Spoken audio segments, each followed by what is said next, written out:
Welcome to the blockchain hustle. Welcome back, you party people. We are cruising through our next gen data centers, AI at the Helm series.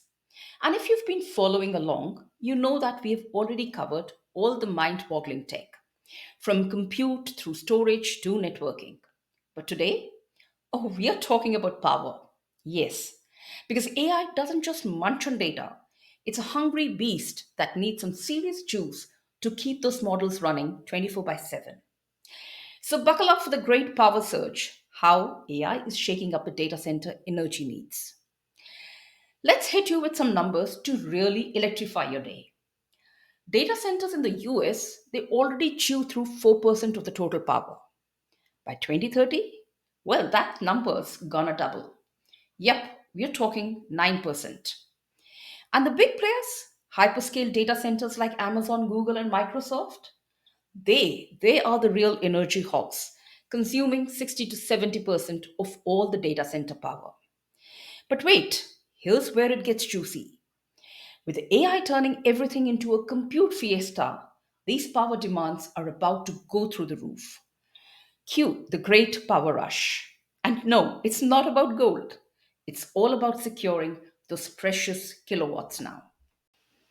Remember the gold rush? Well, we have upgraded. Now it's all about nuclear power. Yep, big tech is jumping on the nuclear bandwagon faster than you can say reactor meltdown. Microsoft's cozying up to Constellation Energy to bring the infamous Three Mile Island plant back online. Seriously, the comeback story we did not see coming.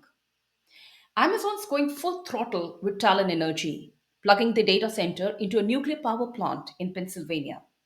They're even looking at small modular reactors, SMRs, for that extra power. Google's stacking up on the SMRs too. 6 or 7 reactors coming up by 2030. Because why not make sure your data center never runs out of juice?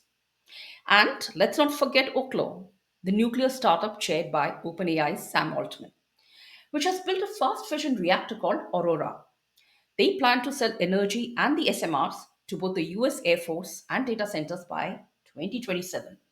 Talk about being ambitious. Now you may ask, why nuclear? Simple. Nuclear power won't flinch. It doesn't just help tech companies hit their net zero carbon targets. It's consistent, reliable, and it can power those 24 by 7 AI workloads like nobody's business. Unlike the other energy sources that might dip or crash, kind of like your internet when you're on a Zoom call, nuclear stays steady, running up to 90% capacity for years on end. Plus, when it needs maintenance, you've got plenty of time to prepare. No more surprise blackouts. Now, you heard me mention SMRs, but what exactly are they? No, they're not a new tech gadget. SMRs, or small modular reactors, are advanced nuclear reactors with a power capacity of up to 300 megawatts per unit. That's about a third of what you could get from a traditional nuclear reactor.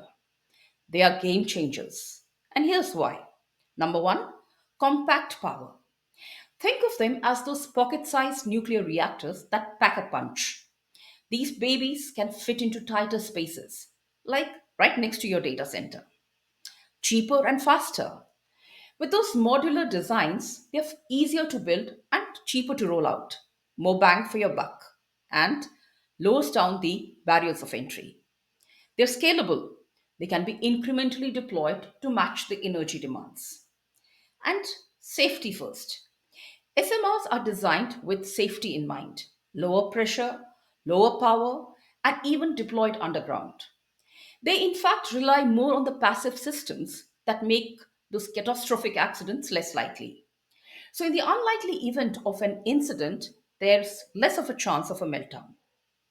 However, it's not all sunshine and rainbows. SMRs do come up with their own challenges. Nuclear waste. While the SMRs are safer, they still produce those long lasting radioactive waste, something that's likely to remain a hot topic for the foreseeable future. And then you have those regulatory and licensing changes, which are have to evolve to address this new energy source. Next is the startup surge, cool tech for those hot data centers. Now, with all this power talk, you think that data centers are just about juice.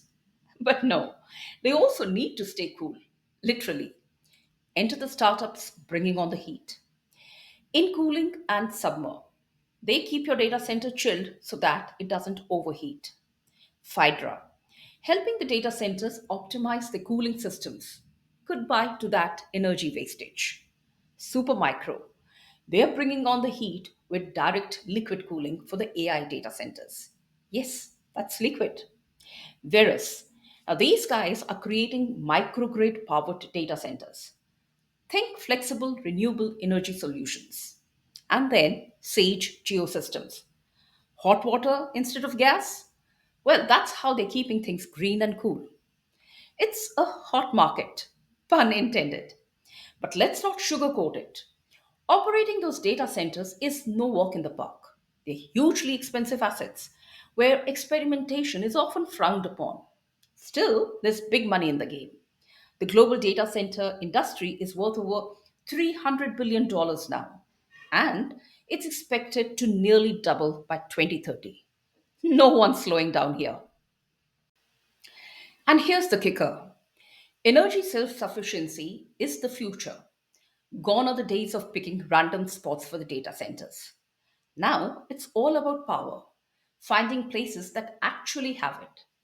As AI ramps up, data centers are scrambling to secure reliable power sources.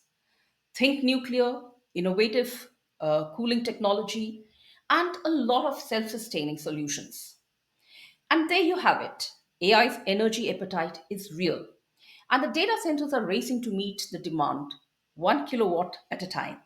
The future is looking electrifying. And that, my friends, is the big power rush. In the next episode, we get down to the real business of AI ready data centers: money. Yes, we are talking about money. So do stay tuned for that. AI's price tag, managing the high costs of the AI data centers. See you in that episode. Thanks for tuning in and hope you enjoyed this exploration. Let me know if you need any tweaks or additional content. You can reach me at minu@minuserene.com. My Twitter handle is minuserene, and my contact details are here. Leave a review, share the episode, and let's keep this conversation going. Cheers.